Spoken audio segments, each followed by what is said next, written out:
Assalamualaikum warahmatullahi wabarakatuh. Saya dari kelompok 4 akan menjelaskan tentang peradaban Islam pada masa Bani Abbasiyah, yakni pada masa Bani Abbasiyah merupakan salah satu periode paling gemilang dari sejarah dunia Islam.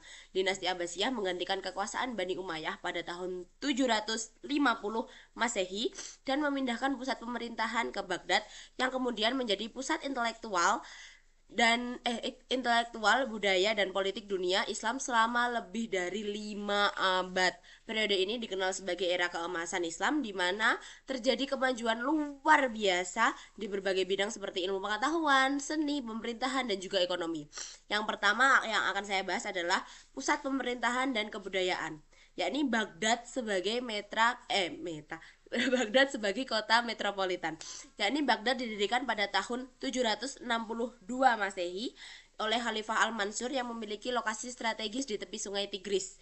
Kota ini dirancang sebagai pusat pemerintahan dan kebudayaan yang megah dengan tata kota yang terencana dan fasilitas publik yang lengkap.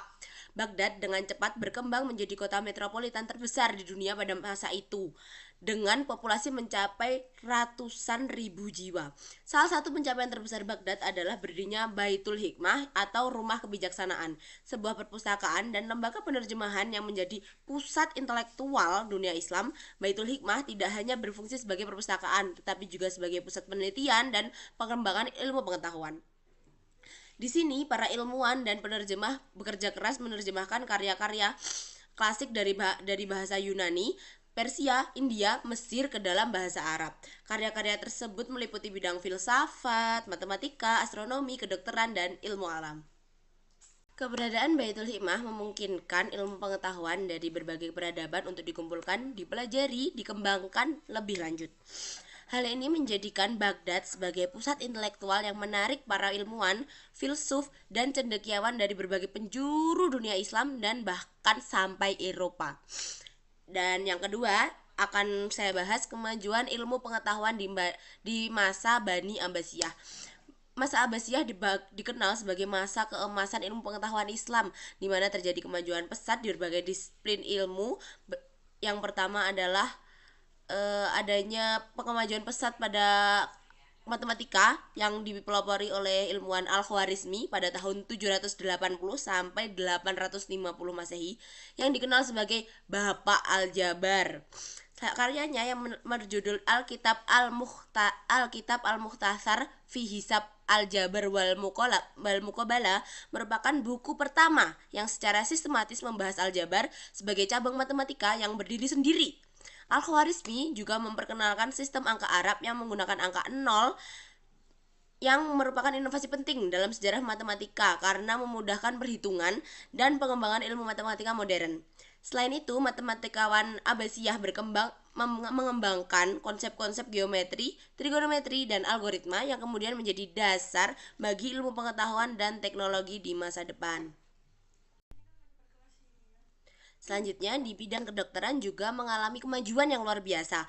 Tokoh-tokoh seperti Al-Razi dan Ibnu Sina menulis karya-karya monumental yang menjadi rujukan selama berabad-abad. Yakni yang pertama dari Al-Razi menulis Al-Hawi, sebuah ensiklopedia kedokteran yang mengumpulkan berbagai pengetahuan medis dari berbagai sumber dan pengalamannya sendiri.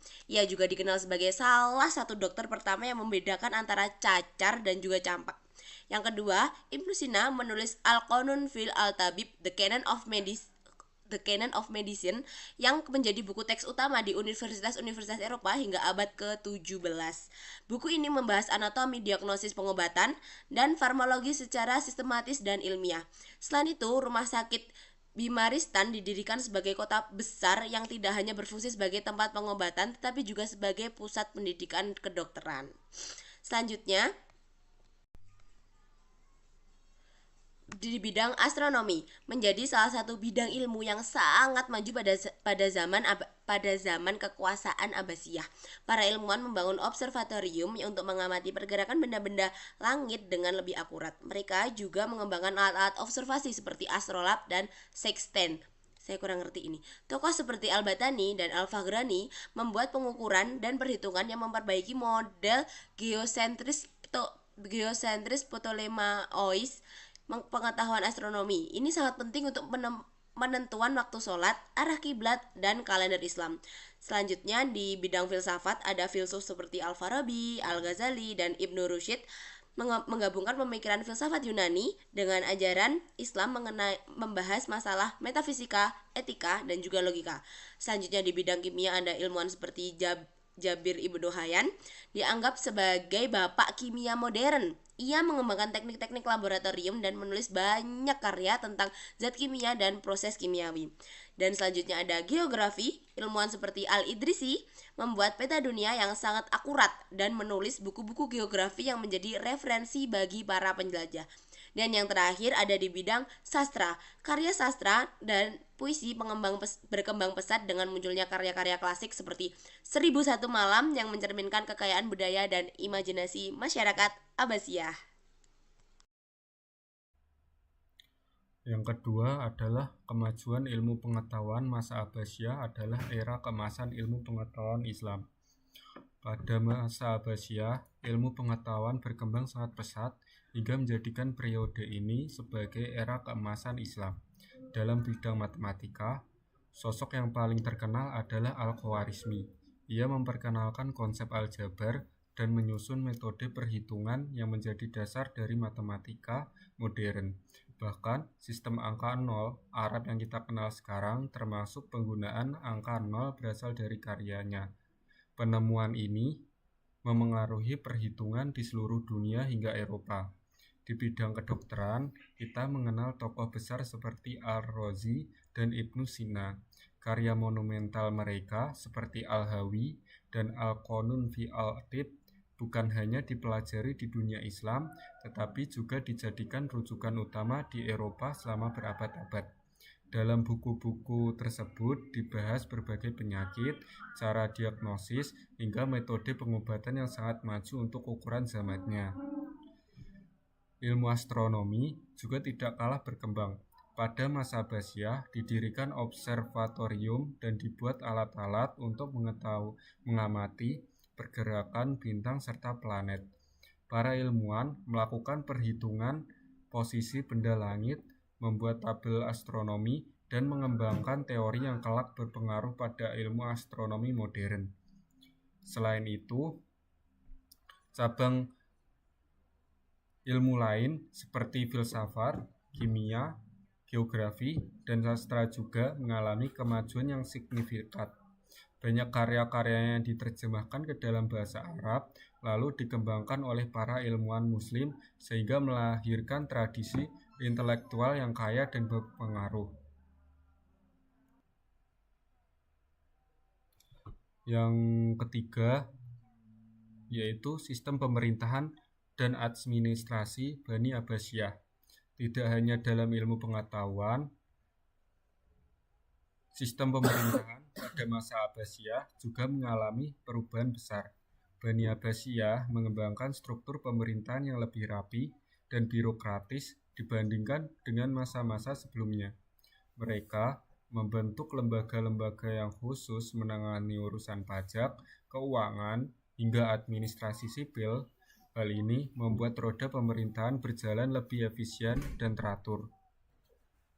Khalifah Abbasiyah berperan ganda sebagai pemimpin politik sekaligus simbol keagamaan. Posisi ini memberikan legitimasi kuat, meskipun dalam praktiknya kekuasaan khalifah perlahan mulai melamah seiring dengan munculnya kekuatan lokal dan berbagai pemberontakan di wilayah kekuasaan mereka. Meski demikian, sistem administrasi yang mereka bangun menjadi model yang banyak ditiru pada masa setelahnya. Dari perkembangan ilmu pengetahuan hingga sistem pemerintahan yang terstruktur, masa Abbasiyah telah meninggalkan warisan peradaban yang luar biasa. Warisan itu tidak hanya membangun dunia Islam pada masanya, tetapi juga memberikan pengaruh besar bagi peradaban dunia hingga berabad-abad setelahnya. Pada masa pemerintahan Bani Abbasiyah, sektor ekonomi mengalami kemajuan yang sangat signifikan. Kemajuan ini ditandai dengan terbentuknya jaringan internasional yang luas dan terorganisir, menghubungkan berbagai kawasan penting dunia pada saat itu, mulai dari Asia, Afrika, hingga Eropa. Keberadaan jalur perdagangan tersebut menjadi wilayah kekuasaan Abbasiyah sebagai penghubung strategis antara timur dan barat. Baghdad sebagai ibu kota sekaligus pusat pemerintahan Bani Abbasiyah berkembang menjadi pusat perdagangan yang amat penting. Di kota ini, para pedagang dari berbagai wilayah berkumpul untuk melakukan aktivitas jual beli, membawa serta hasil bumi dan produk unggulan dari daerah masing-masing. Barang-barang yang diperdagangkan itu sangat beragam, mulai dari komoditas utama seperti rempah-rempah yang hasilnya dari Asia Tenggara, terus ada kain sutra halus dari Cina, terus ada logam mulia dan barang-barang berharga lainnya yang menjadi simbol kemakmuran. Kemajuan perdagangan dan stabilitas sistem keuangan tak hanya memberi dampak keuangan pada kesejahteraan rakyat ataupun masyarakat di sana, tetapi juga mendorong terjadinya pertukaran budaya, pertukaran pengetahuan, serta teknologi antar wilayah. Interaksi antara pedagang dari berbagai latar belakang membawa gagasan baru, memperkaya hasanah intelektual, sekaligus memperluas jaringan peradaban Islam di bawah kepemimpinan Bani Abbasiyah. Dengan demikian, dapat dikatakan bahwa perdagangan dan ekonomi menjadi pusat salah satu pilar utama yang mengukuhkan kejayaan Bani Abbasiyah. Peradaban Islam pada masa Bani Abbasiyah merupakan era keemasan yang membawa kemajuan besar dalam ilmu pengetahuan, pemerintahan, seni, dan ekonomi. Pengaruhnya tak hanya dirasakan dalam dunia Islam, tetapi juga memberikan kontribusi bagi peradaban dunia secara keseluruhan. Warisan intelektual dan budaya dari masa Abbasiyah menjadi fondasi penting bagi kemajuan ilmu pengetahuan dan kebudayaan di masa-masa berikutnya.